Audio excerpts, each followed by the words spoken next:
Another issue we worked on for the Kellogg Foundation, obesity in food and fitness, and I wanted to show it. It's an especially large media content sample, and it looked across at numerous areas. So here we were looking for the context in which obesity is discussed. So food systems, physical activity, school systems' role in promoting fitness, etc. Of the stories that we captured, they all focused on individual aspects of weight and nutrition. There were 3 times as many claims of individual responsibility as societal responsibility. So again, the story writes itself. No assertion of individual responsibility was ever rebutted, and I think that's what's really important. So it seems so natural to us that we do not even think to question it. But when societal responsibility was asserted, it was contested in half of the articles.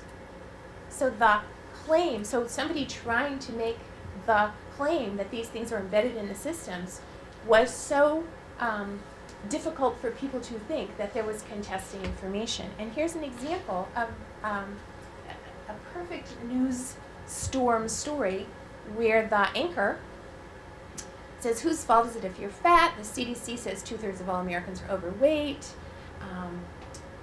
In the 1990s, lawyers successfully used the courtroom to curb smoking. Now that some of the same lawyers want to sue the fast food industry, blah, blah, blah. Don Thompson is McDonald's USA Chief Operating Officer. McDonald's is not the cause of obesity. But in August 2002, 2 girls claimed that in a lawsuit that McDonald's was the blame for their obesity. What do you think? I thought it was a hoax. I really did. Do companies like McDonald's bear some responsibility at a time when obesity is a major problem in this country? I think what level of responsibility we do have is to provide menu choice. So you could look at a whole series of articles like this where at the end of the day, the individual responsibility assertion wins out and is not contested by the anchor or by the other informant. So these kinds of dominant frames of individualism attach to different issues. They have somewhat different forms, but they have a kind of organizing principle. First, everyone is responsible for their own destiny, so we are self-making. The consequences of the choices only matter to those in our immediate area or our loved ones. There are no broader consequences for the society. If there are group disparities, it's because of knowledge, character, or culture. And external obstacles exist but can be overcome. So you can see the beginning of this kind of bootstrap narrative, and it isn't just in the areas we would expect it. It's in things that have to do with whether kids get physical education in schools. It is the structure that is mapping onto these various issues. So if you are trying to promote policies, the problem is that you have a frame clash. If you're trying to fix systems and what people are understanding are these psychological motivators, then you can see how all of these solutions would sound non-germane to people. Why they would say, why are you talking about transportation services? If people would just get off their couch and go walk to the market. So what they're seeing in their head is the woman on the couch. You can see how easily it is to come up with a stereotype. And they're not seeing what's available in the bodegas. They're not seeing a map. They're not pulling back and seeing a broader landscape in which choices and opportunities evolve.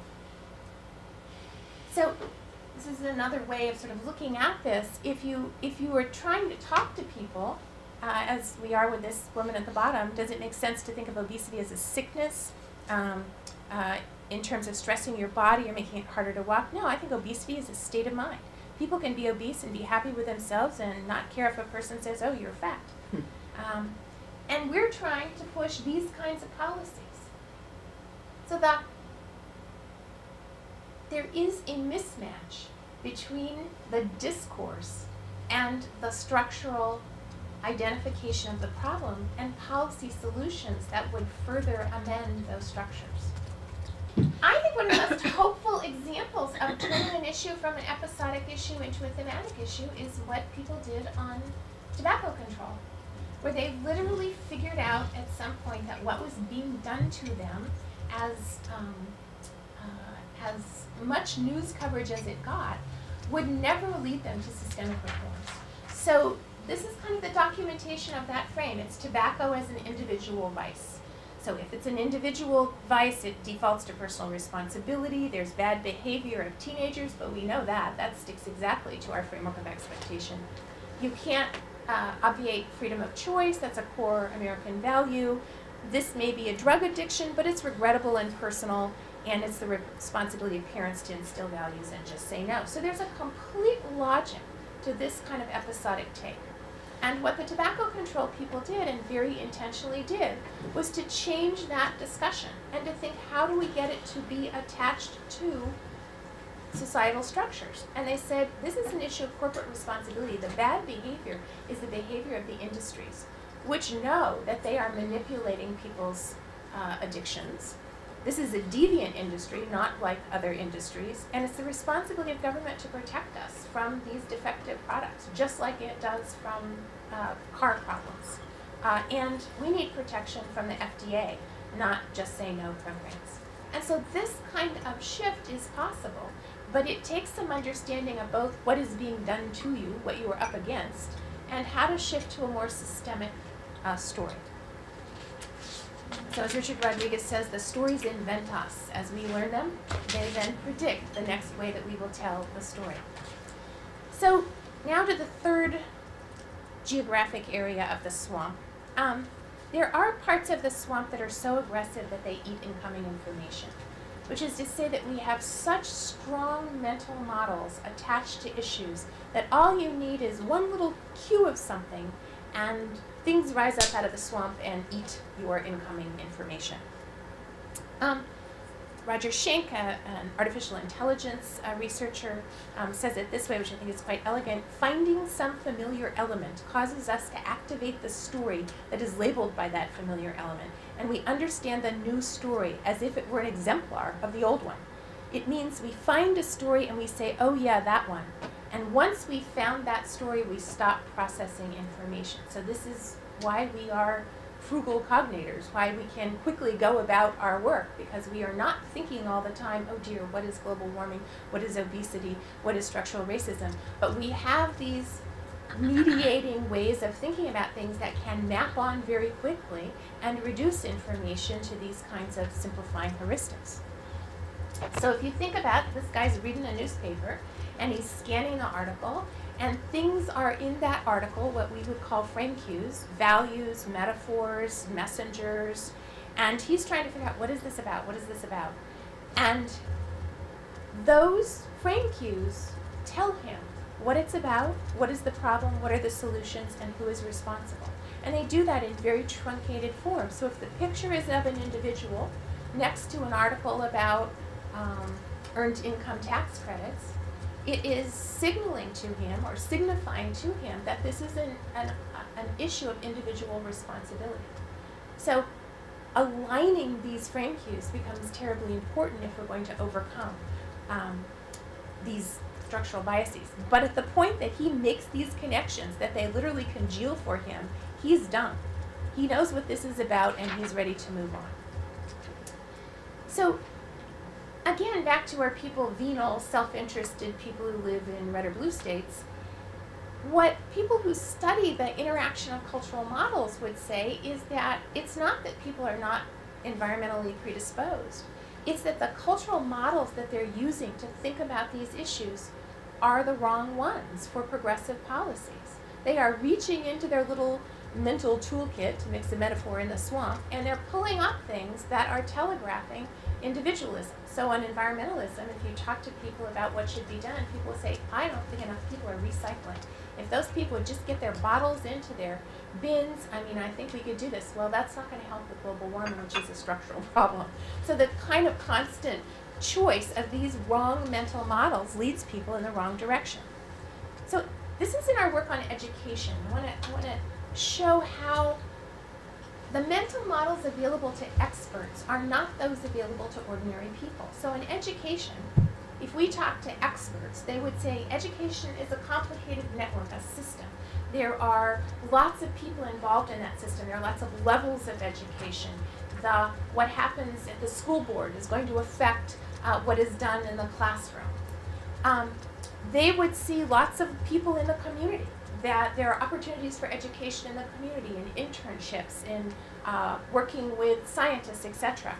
They would see pre-K as an integral part of the trajectory towards achievement. And they would see leadership as making a big difference, who the superintendent is, who the principal is, all of them involved in determining what will be the outcomes. This is what the public sees. They see three people on the horizon: teachers, students, and parents. So their picture is very, very small. And when they think about what needs to be reformed, predictably they go back to psychological explanations of discipline, teacher pay motivation, which is a sort of psychological analysis, and maybe we could get all high school grads to read. That might be a good thing. So very limited parts of the education reform agenda. They don't have the cognitive tools to be able to get to this broader view, and so they're defaulting to habits of thinking that I could show you as well come out of the coverage of education news additionally. So this is kind of the process that we pay attention to and that we would say is structured. So there is a public discourse of which news is part, and it is focusing on the importance of caring teachers. So one of the themes that would come out of our content analysis would be that when people think about what's wrong with teachers, it is often whether they care enough or whether they are distracted doing other things like, God forbid, professional development. And people are walking around with a swamp of cultural models. The incoming information in a frame in a news article says, you know, we need to be able to improve teacher quality. There's a report, there's an article in a newspaper or on the evening news. That connects to an internalized way of thinking about the world. Good teachers are caring teachers. Once that connection is made, it blows up. Nothing else is possible to think because you've solved the problem. Cognitively, it's very satisfying. Good teachers are caring teachers. And out comes more discourse. So if you were to watch our focus groups, that's literally what happens. We put in front of people an article that mirrors the larger public discourse. It connects to what they've already thought about, which is highly individualized and internal and psychological. Out pumps an opinion that caring teachers are what we need, and the notion that teachers need better training or 21st century skills are lost, and the discourse then reinvents itself. So this kind of vicious cycle is what happens. To be helpful, we might look at a competing frame. Typically the frames that we want to activate are very small. They're not very available to people, but they're there. That's the good news. So people have another way to think about teacher quality. And if we can identify that in the kind of work that we do, we can pump out a different take on the world, and it can be about the importance of teacher training. So our work is to try and figure out in that swamp, where are the places where you could grow a more progressive understanding? What are the characteristics of that progressive understanding, and how do you begin to telegraph it? How do you begin to literally use the brain's plasticity to grow some different places in it that are more accessible to the kinds of policies that you want to put forward? So frames are these incoming ideas. They are principles that are socially shared. They're persistent over time. Boy, are they. They're stubborn. And they work symbolically to meaningfully structure the social world. I think this is the most satisfying definition of frames. So in this little diagram, we're not going to change people's cultural models, but we may be able to rejiggle them. If we can do that by changing the frames, changing the stimuli to which people are exposed, then over time we can grow some competition. We can be able to contest these dominant frames, and if we have enough legs on those frames, we can get the discourse to be a bit more balanced. We can at least get some contestation into those articles about whether obesity is individual or whether it's socially conditioned.